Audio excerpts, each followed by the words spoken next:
ਸਤਿ ਸ਼੍ਰੀ ਅਕਾਲ। Headline Canada ਵਿੱਚ ਤੁਹਾਡਾ ਸਵਾਗਤ ਹੈ। ਕੈਨੇਡਾ ਤੋਂ ਕੋਵਿਡ-19 ਅਪਡੇਟਸ ਦੇ ਨਾਲ ਅਸੀਂ ਇੱਕ ਵਾਰੀ ਫਿਰ ਤੋਂ ਹਾਜ਼ਰ ਹਾਂ। ਕੈਨੇਡਾ ਵਿੱਚ ਕੋਵਿਡ-19 ਕੇਸਿਸ ਦਾ ਅੰਕੜਾ 30,000 ਤੋਂ ਉੱਪਰ ਹੋ ਚੁੱਕਾ ਹੈ। ਇਸ ਦੇ ਨਾਲ ਹੀ ਪ੍ਰਾਈਮ ਮਿਨਿਸਟਰ ਜਸਟਿਨ ਟਰੂਡੋ ਨੇ ਅੱਜ ਇੱਕ ਵਾਰੀ ਫਿਰ ਤੋਂ ਨੇਸ਼ਨ ਨੂੰ ਐਡਰੈਸ ਕਰਦਿਆਂ ਖਾਸ ਤੌਰ ਤੇ એનર્ਜੀ ਸੈਕਟਰ ਲਈ ਕੁਝ ਖਾਸ ਐਲਾਨ ਕੀਤੇ ਨੇ।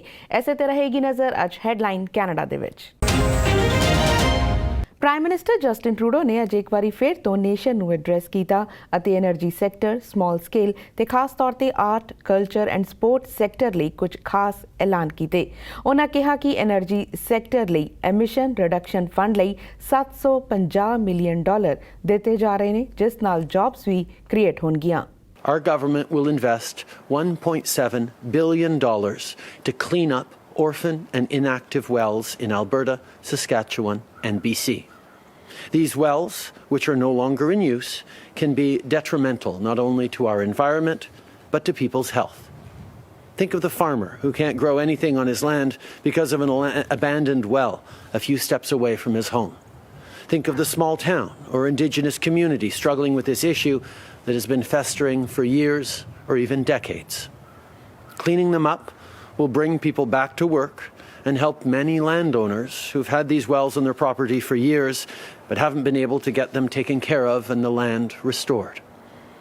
Our goal is to create immediate jobs in these provinces while helping companies avoid bankruptcy and supporting our environmental targets. In Alberta alone, these investments will maintain 5,200 jobs. We've listened to the concerns of landowners, municipalities and Indigenous communities who want to make sure that the polluter pay principle is strengthened and that their voices are heard. I want to thank the Government of Alberta for working with us and listening to their concerns. ਇਸ ਦੇ ਨਾਲ ਹੀ small scale business ਲਈ ਵੀ ਕੁਝ ਖਾਸ ਐਲਾਨ ਕੀਤੇ ਗਏ ਨੇ ਤੇ ਰੀਜਨਲ ਡਿਵੈਲਪਮੈਂਟ ਏਜੰਸੀਜ਼ ਲਈ $962 ਮਿਲੀਅਨ ਦਿੱਤੇ ਜਾ ਰਹੇ ਨੇ। ਇਸ ਦੇ ਨਾਲ ਹੀ ਇਨੋਵੇਟਿਵਸ ਦੀ ਸਪੋਰਟ ਵੀ ਕੀਤੀ ਜਾ ਰਹੀ ਹੈ ਜੋ CERB ਯਾਨੀ ਕੈਨੇਡਾ ਐਮਰਜੈਂਸੀ ਰਿਸਪੌਂਸ ਬੈਨੀਫਿਟ ਲਈ ਕੁਆਲੀਫਾਈ ਨਹੀਂ ਕਰਦੇ। Our government will provide $962 million to regional development agencies and the Community Futures Network. This funding will help ensure that more businesses, especially smaller employees based in more rural parts of the country or those who don't have a relationship with a traditional financial institution, are getting the support that they need.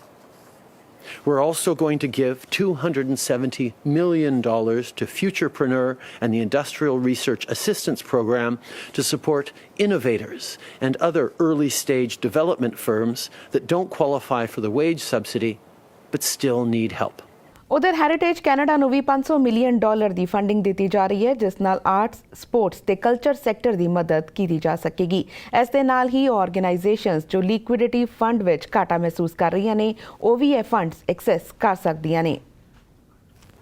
Our government will give $500 million to Heritage Canada to support those who work in the arts, culture and sports sectors. Like the small businesses I was talking about, people and businesses in these sectors do not have access to some of the help we've announced because of how the companies operate or how revenues are generated. With this investment, people will be able to receive wage support, and organizations that are struggling with cash flow will be able to access financing. At the same time, we continue to support those who've lost their jobs with the Canada Emergency Response Benefit.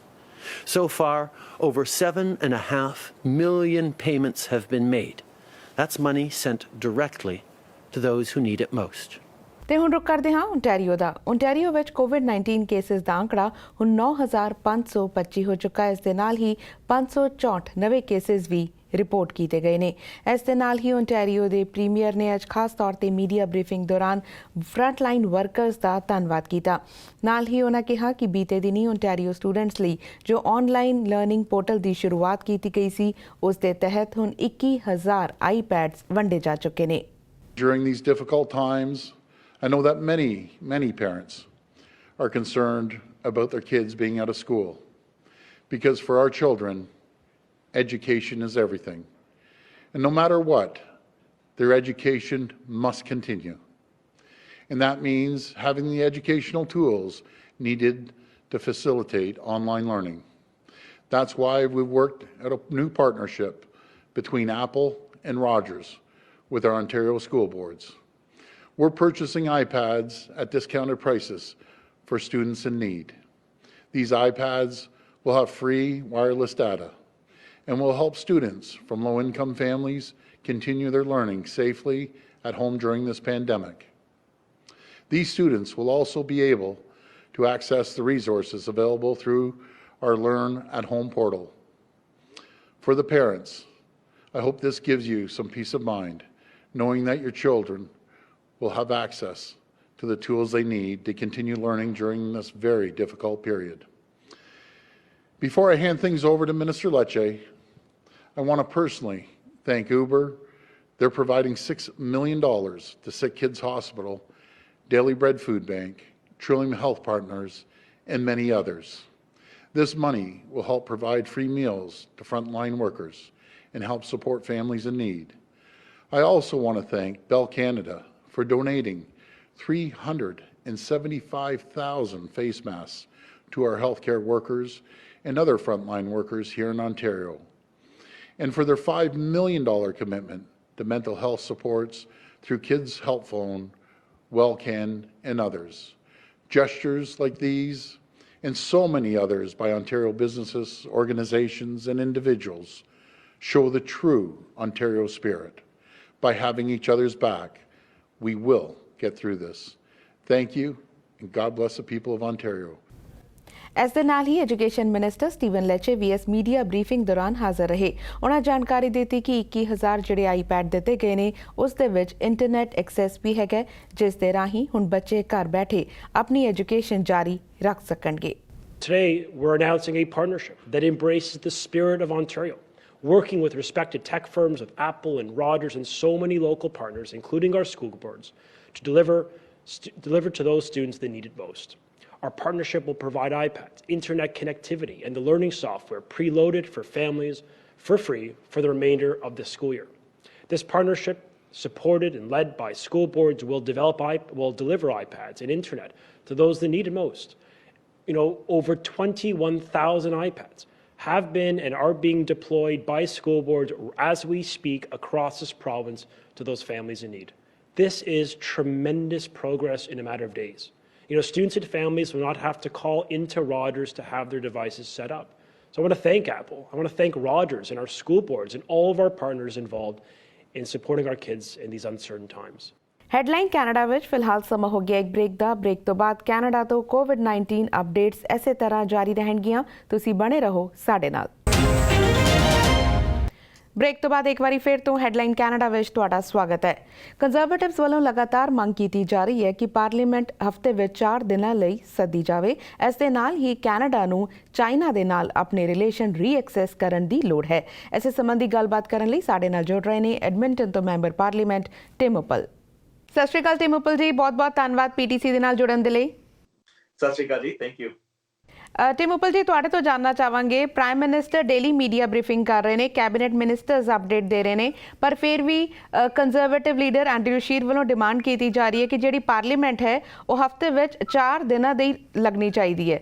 ਜਦੋਂ daily media ਬਰੀਫਿੰਗਸ ਹੋ ਰਹੀ ਹੈ ਤੇ ਫਿਰ ਕਿਉਂ ਇਸ ਤਰ੍ਹਾਂ ਦੀ demand ਕੀਤੀ ਜਾ ਰਹੀ ਹੈ? ਨਾਲ ਹੀ ਕੰਜ਼ਰਵੇਟਿਵ ਲੀਡਰ ਦਾ ਇਹ ਵੀ ਕਹਿਣਾ ਕਿ ਉਹਨਾਂ ਵੱਲੋਂ ਇੱਕ ਪ੍ਰਪੋਜ਼ਲ ਦਿੱਤਾ ਗਿਆ ਹੈ। ਕਿਸ ਤਰ੍ਹਾਂ ਦਾ ਵਰਕ ਪ੍ਰਪੋਜ਼ਲ ਹੈਗਾ ਉਹ? ਦੇਖੋ ਜੀ, ਅਸੀਂ ਇਹ ਕਹਿੰਦੇ ਵੀ ਜਦੋਂ ਪਾਰਲੀਮੈਂਟ ਹੋਵੇ ਉਸ ਦੇ ਨਾਲ ਜਿਹੜੇ ਗਵਰਨਮੈਂਟ ਨੂੰ ਐਜ਼ ਐਨ ਆਪੋਜੀਸ਼ਨ ਅਸੀਂ ਉਹਨਾਂ ਨੂੰ ਸਵਾਲ ਜਵਾਬ ਵੀ ਪੁੱਛ ਸਕਦੇ ਹਾਂ। ਉਹਨਾਂ ਨੂੰ ਮੇਕ ਸ਼ੋਰ ਵੀ ਜਿਹੜੀ ਉਹ ਕਹੋ ਵੀ ਫੰਡਿੰਗ ਅਨਾਊਂਸ ਕਰਦੇ ਨੇ ਦੈਟ ਇਟ ਇਜ਼ ਪ੍ਰੋਪਰਲੀ ਵੀ ਲੋਕਾਂ ਦੀ ਹੈਲਪ ਕਰਨ ਲਈ ਪ੍ਰੋਪਰਲੀ ਉਹਨਾਂ ਨੂੰ ਹੈਲਪ ਤੇ ਸਪੋਰਟ ਕਰ ਸਕਦੇ ਆ। ਦੇਖੋ, ਜਦੋਂ ਪਹਿਲਾਂ ਇਹਨਾਂ ਨੇ ਅਨਾਊਂਸ ਕੀਤਾ ਸੀਗਾ ਵੀ ਜਿਹੜੇ ਵੇਜ ਸਬਸਿਡੀ ਹੋਊ 10%, ਜਦੋਂ ਪਾਰਲੀਮੈਂਟ ਦੇ ਵਿੱਚ ਸੈਸ਼ਨ ਲਾਇਆ, ਐਮਰਜੈਂਸੀ ਸੈਸ਼ਨ ਸੀ, ਉਸ ਵਿੱਚ ਅਸੀਂ ਕਹਿ ਕੇ ਵੀ ਇਹਨੂੰ ਵਧਾਉਣਾ ਚਾਹੀਦਾ ਤੇ ਕੁਝ ਦਿਨ ਬਾਅਦ 75% ਤੱਕ ਲੈ ਆਏ। ਕੁਝ ਬਿਜ਼ਨੈਸਿਸ ਵਾਸਤੇ ਜਦੋਂ ਕਹਿੰਦੇ ਸੀਗੇ ਵੀ ਸਾਨੂੰ 50,000 ਦੀ ਪੇਰੋਲ ਹੋਣੀ ਚਾਹੀਦੀ ਆ, ਅਸੀਂ ਪੁਸ਼ਬੈਕ ਕਾਫੀ ਕੀਤਾ ਫਰਮ ਆਪੋਜੀਸ਼ਨ ਵੀ ਉਸਨੂੰ ਤੁਸੀਂ ਬ੍ਰੌਡਨ ਕਰਨਾ ਚਾਹੀਦਾ, ਉਸ ਜਿਹੜੇ ਰੂਲਸ ਨੇ ਲੂਸਨ ਕਰਨੇ ਚਾਹੀਦੇ ਨੇ, ਵੀ ਹੋਰ ਬਿਜ਼ਨੈਸਿਸ ਨੂੰ ਵੀ ਹੈਲਪ ਕਰਨਾ ਚਾਹੀਦਾ। ਸੋ ਉਹਦੇ ਨੂੰ ਹੁਣ $20,000 ਤੱਕ ਲੈ ਆਏ। ਸੋ ਇਹ ਜਿਹੜੇ ਚੇਂਜਸ ਨੇ ਆਪੋਜੀਸ਼ਨ ਪਾਰਟੀ ਵੱਲੋਂ ਅਸੀਂ ਪੁਸ਼ ਕਰਦੇ ਹਾਂ। ਸੋ ਸਾਨੂੰ ਮੌਕਾ ਮਿਲਣਾ ਚਾਹੀਦਾ ਵੀ ਪਾਰਲੀਮੈਂਟ ਦੇ ਵਿੱਚ ਇਨ ਅ ਡੈਮੋਕ੍ਰੇਸੀ ਆਪਾਂ ਨੂੰ ਜਿਹੜੇ ਵੀ ਗਵਰਨਮੈਂਟ ਦੇ ਐਕਸ਼ਨਸ ਨੇ ਉਸੇ ਨਾਲ ਕਹਿੰਦੇ ਵੀ ਐਟਲੀਸਟ ਡਿਸਕਸ਼ਨ ਹੋਣੀ ਚਾਹੀਦੀ ਆ, ਕੁਐਸਚਨ ਵੀ ਪੁੱਛਣੇ ਚਾਹੀਦੇ ਆ। ਜੀ ਪਰ ਜਿਸ ਤਰ੍ਹਾਂ ਲੀਡਰ ਐਂਡਰਿਊ ਸ਼ੀ ਨੇ ਕਿਹਾ ਕਿ ਉਹਨਾਂ ਵੱਲੋਂ ਇੱਕ ਪ੍ਰਪੋਜ਼ਲ ਦਿੱਤਾ ਗਿਆ ਕਿ ਕਿਸ ਤਰ੍ਹਾਂ ਕੰਮ ਚੱਲਣਾ ਚਾਹੀਦਾ ਹੈ ਤੇ ਕਿਸ ਤਰ੍ਹਾਂ ਦਾ ਪ੍ਰਪੋਜ਼ਲ ਹੈਗਾ ਤੇ ਕਿੰਨਾ ਅਗਰੀ ਕਰ ਰਹੇ ਨੇ ਹੁਣ ਲਿਬਰਲ ਗਵਰਨਮੈਂਟ ਇਸ ਤੇ। ਅਸੀਂ ਇਹੀ ਪੁਸ਼ ਕਰ ਰਹੇ ਹਾਂ ਵੀ ਕੁਝ ਟਾਈਮ ਸਾਨੂੰ ਚਾਹੀਦਾ ਵੀ ਮਿਨਿਸਟਰਸ ਦੇ ਨਾਲ ਉਹਨਾਂ ਨੂੰ ਕੁਐਸਚਨ ਕਰਨ ਲਈ। ਸੋ ਜਿਹੜੇ ਉਹਨਾਂ ਦੇ ਕੋਈ ਪ੍ਰਪੋਜ਼ਲ ਲਿਆਂਦੇ ਨੇ ਗਵਰਨਮੈਂਟ ਨੇ ਉਹਨਾਂ ਨੂੰ ਅਸੀਂ ਉਸ ਪ੍ਰਪੋਜ਼ਲ ਤੇ ਕੁਐਸਚਨ ਕਰ ਸਕਦੇ ਹਾਂ। ਅਸੀਂ ਆਪਦੇ ਵੀ ਜਿਹੜੇ ਆਈਡੀਆਜ਼ ਆ ਉਹ ਵੀ ਦੇ ਸਕਦੇ ਹਾਂ। ਅਸੀਂ ਜਿਹੜੇ ਲੋਕਾਂ ਤੋਂ ਸੁਣ ਰਹੇ ਹਾਂ, ਬਿਜ਼ਨੈਸਸ ਤੋਂ ਜਾਂ ਕੈਨੇਡੀਅਨਸ ਤੋਂ, ਵੀ ਜਿਹੜੇ ਆਈਡੀਆਜ਼ ਆ ਰਹੇ ਆ, is it good for you, is it ਨਾਟ। ਕੁਛ ਇਹ ਜਿਹੇ ਬਹੁਤ ਜ਼ਿਆਦਾ ਕੈਨੇਡੀਅਨਸ ਨੇ ਵੀ ਜਿਹੜੇ ਉਸ ਕਹ ਲਓ ਵੀ ਕਰੈਕਸ ਦੇ ਵਿੱਚ ਫਾਲ ਕਰ ਰਹੇ ਨੇ, ਉਹਨਾਂ ਨੂੰ ਸਪੋਰਟ ਨਹੀਂ ਮਿਲਦੀ, ਉਹ ਅਸੀਂ ਉਹਨਾਂ ਨੂੰ ਪ੍ਰੈਜ਼ੈਂਟ ਕਰਨਾ ਚਾਹੁੰਦੇ ਹਾਂ। ਸੋ ਅਸੀਂ ਕਹਿੰਦੇ ਹਾਂ ਵੀ 4 days a week ਕੁਛ ਟਾਈਮ ਮਿਲਣਾ ਚਾਹੀਦਾ ਮਿਨਿਸਟਰਸ ਦੇ ਨਾਲ, ਉਹਨਾਂ ਨੂੰ ਕੁਐਸਚਨ ਕਰਨ ਲਈ। ਕੁਛ ਜਿਹੜੀ ਕਮੇਟੀਜ਼ ਆ ਉਹਨਾਂ ਨੂੰ ਕਮੇਟੀਜ਼ ਨੂੰ ਸ਼ੁਰੂ ਕੀਤੇ ਜਾਵੇ ਇਨ ਅ ਬੈਟਰ ਪ੍ਰੋਪਰ ਵੇ, ਤੇ ਆਲਸੋ ਪ੍ਰਾਈਮ ਮਿਨਿਸਟਰ ਨੂੰ ਵੀ ਕੁਐਸਚਨ ਕੀਤਾ ਜਾਵੇ। ਜੀ ਬੀਇੰਗ ਐਨ ਆਪੋਜੀਸ਼ਨ, ਜਿਸ ਤਰ੍ਹਾਂ ਹੁਣ ਸਰਕਾਰ ਨੇ ਪੂਰੀ ਇਸ ਸਿਚੁਏਸ਼ਨ ਨੂੰ, ਪੈਂਡੈਮਿਕ ਨੂੰ ਡੀਲ ਕੀਤਾ ਹੈ, ਕਿ ਬੀਇੰਗ ਐਨ ਆਪੋਜੀਸ਼ਨ ਤੁਸੀਂ ਉਸ ਤੋਂ ਸੈਟੀਸਫਾਈਡ ਹੋ ਜੋ ਪੇਸ ਗਵਰਨਮੈਂਟ ਦਾ ਰਿਹਾ ਹੈ ਸਿਚੁਏਸ਼ਨ ਨੂੰ ਡੀਲ ਕਰਨ ਵਿੱਚ ਜਾਂ ਫਿਰ ਬੈਨੀਫਿਟ ਐਲਾਨਣ ਵਿੱਚ, ਕਿ ਤੁਹਾਡੀ ਪਾਰਟੀ ਉਸ ਤੋਂ ਸੈਟੀਸਫਾਈਡ ਹੈ? ਤੇ ਬਈ ਅਸੀਂ ਇਹ ਕਹਿੰਦੇ ਹਾਂ ਵੀ ਅਸੀਂ as a team Canada approach ਚਾਹੁੰਦੇ ਹਾਂ ਵੀ ਅਸੀਂ ਸਾਰੇ as a opposition and government ਰਲ ਕੇ ਕੰਮ ਕਰਕੇ ਕੈਨੇਡੀਅਨਸ ਦੀ ਹੈਲਪ ਕਰੀਏ। ਪਰ ਜ਼ਰੂਰ ਇਹ ਜਿਹੇ ਕੁਝ ਮੂਮੈਂਟਸ ਆਉਂਦੇ ਨੇ ਵੀ ਜਿੱਥੇ ਐਜ਼ ਐਨ ਆਪੋਜੀਸ਼ਨ ਸਾਨੂੰ ਪੁਆਇੰਟ ਆਊਟ ਕਰਨਾ ਪੈਂਦਾ ਵੀ ਇਹ ਵੀ ਕੁਝ ਇੰਪਰੂਵ ਕਰਨ ਲਈ ਜਾਂ ਉਸ ਜਿਹੜੇ ਪਾਲਿਸੀਜ਼ ਨੂੰ ਬ੍ਰੌਡਨ ਕਰਨ ਲਈ। ਸੋ ਜਿਵੇਂ ਆਲਰੇਡੀ ਮੈਂ ਐਗਜ਼ਾਮਪਲ ਦਿੱਤਾ ਸੀ ਵੀ ਬਿਜ਼ਨੈਸਸ ਨੂੰ ਹੋਰ ਸਪੋਰਟ ਕੀਤਾ ਜਾਊਗਾ ਨਾ। ਹੁਣ ਨਵੀਂ ਅਨਾਉਂਸਮੈਂਟਾਂ ਦੇ ਨਾਲ ਅਸੀਂ ਵੀ ਪੁਸ਼ ਕਰਦੇ ਸੀਗੇ ਵੀ ਜਿਹੜੇ CERB ਆ ਉਹ ਵੀ ਵੱਧ ਤੋਂ ਵੱਧ ਲੋਕਾਂ ਨੂੰ ਸਪੋਰਟ ਮਿਲਣੀ ਚਾਹੀਦੀ ਆ, ਉਹ ਹੁਣ ਆਲਰੇਡੀ ਹੁਣ ਮਿਲਣ ਲੱਗ ਗਈ। ਸੋ ਇਹੋ ਜਿਹੇ ਆਪਸ਼ਨ ਓਪਰਚੁਨਿਟੀਜ਼ ਆਉਂਦੇ ਨੇ to to can we focus the government better ਇਸ ਚੀਜ਼ਾਂ ਤੇ ਉੱਦਾਂ ਵੀ there's nothing wrong with looking at we government ਦੇ reaction ਕਿਦੋਂ reaction ਕੀਤੇ ਸੀਗੇ। ਸੋ ਦੂਜੇ ਕੰਟਰੀਜ਼ ਤੋਂ ਪਤਾ ਲੱਗਦਾ ਵੀ ਉੱਥੇ ਜੋ ਹੌਟ ਸਪੌਟ ਸੀ ਇਟਲੀ ਦੇ ਵਿੱਚ, ਚਾਈਨਾ ਦੇ ਵਿੱਚ, ਉੱਥੋਂ ਡਾਇਰੈਕਟਲੀ ਫਲਾਈਟਾਂ ਆਉਂਦੀਆਂ ਸੀ ਕੈਨੇਡਾ ਦੇ ਵਿੱਚ। ਸੋ ਕੈਨੇਡਾ ਨੂੰ ਫਲਾਈਟਾਂ ਆਉਂਦੀਆਂ ਸੀਗੀਆਂ ਤੇ ਆਪਾਂ ਹਾਲੇ ਉਸ ਵੇਲੇ end of January into February early March ਤੱਕ ਬਾਰਡਰ ਨਹੀਂ ਬੰਦ ਕੀਤੇ ਸੀ। So there are many issues ਵੀ ਜਿਹੜੇ ਅਸੀਂ as an opposition raise ਕਰ ਰਹੇ ਹਾਂ ਵੀ why ਉਦੋਂ ਜਿਸ ਨੂੰ ਪਤਾ ਹੀ ਸੀਗਾ from reports ਵੀ ਕਾਫੀ ਜ਼ਿਆਦਾ ਉੱਥੇ ਪ੍ਰੋਬਲਮ ਪੈ ਰਹੀ ਹੈ ਉਸ ਕੰਟਰੀਆਂ ਦੇ ਵਿੱਚ, then why ਉੱਥੇ ਰੈਗੂਲਰ ਫਲਾਈਟ ਆਉਂਦੀਆਂ ਸੀਗੀਆਂ। ਸੋ ਇਹੋ ਜਿਹੇ ਕੁਐਸਚਨ ਅਸੀਂ ਹਰ ਵਾਰੀ ਵੀ ਪੁੱਛ ਰਹੇ ਹਾਂ। ਜੀ ਅੱਜ ਸਵੇਰੇ ਜਦੋਂ ਲੀਡਰ ਐਂਡਰਿਊ ਸ਼ੀ ਨੇ ਪ੍ਰੈਸ ਕਾਨਫਰੰਸ ਕੀਤੀ ਤਾਂ ਉਹਨਾਂ ਕਿਹਾ ਕਿ ਕੈਨੇਡਾ ਨੂੰ ਚਾਈਨਾ ਦੇ ਨਾਲ ਆਪਣੇ ਰਿਲੇਸ਼ਨ ਰੀਐਕਸੈਸ ਕਰਨੇ ਚਾਹੀਦੇ ਹਨ। ਕਿਉਂ ਇਸ ਤਰ੍ਹਾਂ ਦੀ ਡਿਮਾਂਡ ਹੋ ਰਹੀ ਹੈ ਜਦੋਂ ਅੱਜ ਵੀ ਅਸੀਂ ਦੇਖ ਰਹੇ ਹਾਂ ਕਿ ਕੈਨੇਡਾ ਤੋਂ ਪ੍ਰੋਟੈਕਟਿਵ ਗੇਅਰ ਦੀ ਸ਼ਿਪਮੈਂਟ ਕੰਟੀਨਿਊਸਲੀ ਕੈਨੇਡਾ ਆ ਰਹੀ ਹੈ ਚਾਈਨਾ ਤੋਂ? ਦੇਖੋ ਜੀ, ਤੁਸੀਂ ਫਿਰ ਵੀ ਆਪਣੀ ਜਿਹੜੀ ਟ੍ਰੇਡ ਰਿਲੇਸ਼ਨਸ਼ਿਪ ਰੱਖ ਸਕਦੇ ਆ, ਪਰ ਓਵਰਆਲ ਰਿਲੇਸ਼ਨਸ਼ਿਪ ਇਵੈਲੂਏਟ ਕਰਨੀ ਚਾਹੀਦੀ ਹੈ ਵੀ ਕਿੰਨੀ ਕੁ ਆਪਾਂ ਇਨਫੋਰਮੇਸ਼ਨ ਵਰਤਦੇ ਹਾਂ ਚਾਈਨਾ ਤੋਂ। ਹੁਣ ਚਾਈਨਾ ਨੇ ਜਿੰਨੇ ਹੁਣ ਪਤਾ ਲੱਗਦਾ ਵੀ ਜਿਹੜੇ ਉਹਨਾਂ ਨੇ ਕਰੋਨਾ ਵਾਇਰਸ ਦੀ ਇਨਫੋਰਮੇਸ਼ਨ ਆ ਦੁਨੀਆ ਨੂੰ ਬਹੁਤ ਲੇਟ ਦੱਸੀ ਆ, ਪਲੱਸ ਜਿਹੜੇ ਡੈਥਸ ਹੋ ਰਹੇ ਨੇ ਜੋ ਔਰ ਹਾਊ ਇੰਟੈਂਸ ਦਿਸ ਵਾਇਰਸ ਵਾਸ, ਉਹ ਵੀ ਇਹਨਾਂ ਨੇ ਪ੍ਰੋਪਰਲੀ ਦੁਨੀਆ ਨੂੰ ਨਹੀਂ ਦੱਸਿਆ। ਐਂਡ ਇਹ ਵੀ ਪਤਾ ਲੱਗਦਾ ਵੀ ਵਰਲਡ ਹੈਲਥ ਆਰਗੇਨਾਈਜੇਸ਼ਨ ਕਾਫੀ ਚਾਈਨਾ ਵੱਲੋਂ ਕਹਿ ਲਓ ਵੀ ਉਹਨਾਂ ਦੇ ਸਾਥ ਦਿੰਦੇ ਸੀਗੇ। ਸੋ ਅਸੀਂ ਇਹ ਕਹਿੰਦੇ ਹਾਂ ਵੀ ਜਿਹੜੀ ਚਾਈਨਾ ਦਾ ਰਿਲੇਸ਼ਨਸ਼ਿਪ ਆ, and not just on this virus, ਪਹਿਲਾਂ ਤੋਂ ਵੀ ਆਪਣੀ ਕਾਫੀ ਚਾਈਨਾ ਦਾ ਨਾਲ ਪ੍ਰੋਬਲਮ ਰਹੀ ਆ ਵੀ ਆਪਾਂ ਨੂੰ ਇਵੈਲੂਏਟ ਕਰਨਾ ਚਾਹੀਦਾ। ਆਪਾਂ ਐਜ਼ ਏ ਕੰਟਰੀ ਹਰੇਕ ਕੰਟਰੀ ਦੇ ਨਾਲ ਐਜ਼ ਵੀ ਗੋ ਅਲੋਂਗ ਜੋ ਕੋਈ ਇਸ਼ੂਜ਼ ਆਉਂਦੇ ਨੇ ਇਵੈਲੂਏਟ ਕਰਦੇ ਹਾਂ ਵੀ ਆਪਣੇ ਉਸ ਕੰਟਰੀ ਨਾਲ ਰਿਲੇਸ਼ਨਸ਼ਿਪ ਕਿੱਦਾਂ ਵਾ, ਤੇ ਚਾਈਨਾ ਦਾ ਜ਼ਰੂਰ ਆਪਾਂ ਨੂੰ ਦੁਆਰੇ ਦੇਖਣਾ ਚਾਹੀਦਾ ਵੀ ਆਪਣੇ ਕੋਲ ਆਪਣੀ ਰਿਲੇਸ਼ਨਸ਼ਿਪ ਇਹੋ ਜਿਹੀ ਆ ਵੀ ਉਹਨਾਂ ਜਿਹੜੀ ਇਨਫੋਰਮੇਸ਼ਨ ਆ ਰਹੀ ਆ ਉਹ ਸਹੀ ਆ, ਕੈਨ ਵੀ ਟਰਸਟ ਦੈਮ। ਜੀ ਅਖੀਰ 'ਚ ਜਾਣਨਾ ਚਾਹਾਂਗੇ, ਆਪੋਜੀਸ਼ਨ ਦਾ ਰੋਲ ਹਮੇਸ਼ਾ ਰਿਹਾ ਹੈ ਕਿ ਜਿੱਥੇ ਕਿਤੇ ਗੈਪ ਹੈਗਾ ਉਸ ਨੂੰ ਉਜਾਗਰ ਕੀਤਾ ਜਾਏ ਤਾਂ ਜੋ ਸਰਕਾਰ ਉਸ ਨੂੰ ਫਿਕਸ ਕਰ ਸਕੇ। ਜੇ ਹੁਣ ਅਗਲੇ ਹਫਤੇ ਪਾਰਲੀਮੈਂਟ ਰੀਕਨਵੀਨ ਹੁੰਦੀ ਹੈ ਤਾਂ ਕਿਤੇ ਤੁਹਾਡੀ ਪਾਰਟੀ ਨੂੰ ਲੱਗਦਾ ਹੈ ਕਿ ਹਜੇ ਗੈਪ ਹੈ ਜਿਨ੍ਹਾਂ ਨੂੰ ਹਲੇ ਫਿਲ ਕਰਨਾ ਜਾਂ ਫਿਕਸ ਕਰਨਾ ਜ਼ਰੂਰੀ ਹੈ? ਹੈਗੇ ਗੈਪ ਜੀ ਹਲੇ ਵੀ।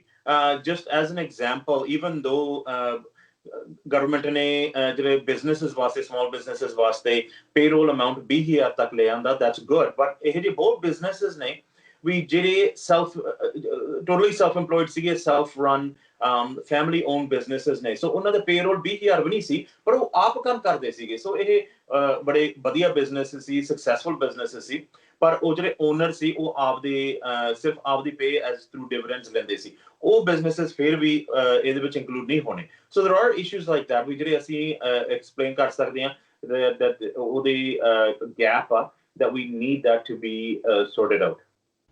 ਜੀ ਥੈਂਕ ਯੂ ਸੋ ਮਚ ਟਿੰਬੂਪਲ ਜੀ PTC ਦੇ ਨਾਲ ਜੁੜਨ ਦੇ ਲਈ। Thank you very much ਜੀ, thank you for having me back। ਸਤਿ ਸ਼੍ਰੀ ਅਕਾਲ ਜੀ। Thank you and stay safe। ਇਸ ਪੈਂਡੈਮਿਕ ਦੀ ਸਿਚੁਏਸ਼ਨ ਵਿੱਚ ਜ਼ਿਆਦਾਤਰ ਲੋਕ ਘਰ ਵਿੱਚ ਬੈਠੇ ਨੇ। ਅਜਿਹੇ ਵਿੱਚ ਸਿਟੀ ਆਫ ਬ੍ਰੈਂਪਟਨ ਵੱਲੋਂ ਇੱਕ ਨਵੇਕਲਾ ਉਪਰਾਲਾ ਕੀਤਾ ਗਿਆ ਹੈ ਲੋਕਾਂ ਨੂੰ ਐਕਟਿਵ ਰੱਖਣ ਦਾ। ਇਨੀਸ਼ੀਏਟਿਵ ਹੈ grow the gardens at home, ਯਾਨੀ ਘਰ ਵਿੱਚ ਸਬਜ਼ੀਆਂ ਉਗਾਓ, ਜਿਸ ਨਾਲ ਫੂਡ ਸਿਕਿਉਰਿਟੀ ਇੰਪਰੂਵਮੈਂਟ ਤਾਂ ਹੋਏਗੀ, ਨਾਲ ਹੀ ਸੋਸ਼ਲ ਡਿਸਟੈਂਸਿੰਗ ਦੇ ਚਲਦਿਆਂ ਬਾਹਰ ਜਾਣ ਤੋਂ ਵੀ ਗੁਰੇਜ਼ ਕੀਤਾ ਜਾ ਸਕੇਗਾ। This is a perfect time and opportunity for residents to get together to grow their own food, get a taste of what it's like to actually grow your own vegetables, fresh vegetables from your own garden, as well as help out the community gardens.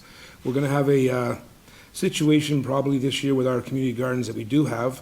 The FCC campus one is one example. We have a senior that looks after that. Her biggest concern is the volunteers she's going to be able to get. So if there's anybody out there that has students at home that may want to volunteer some time at this community garden, it's important that the city enhances these gardens that we do have and encourage, and look for more on our website on how to make your own garden at home and grow fresh vegetables and give back to your community.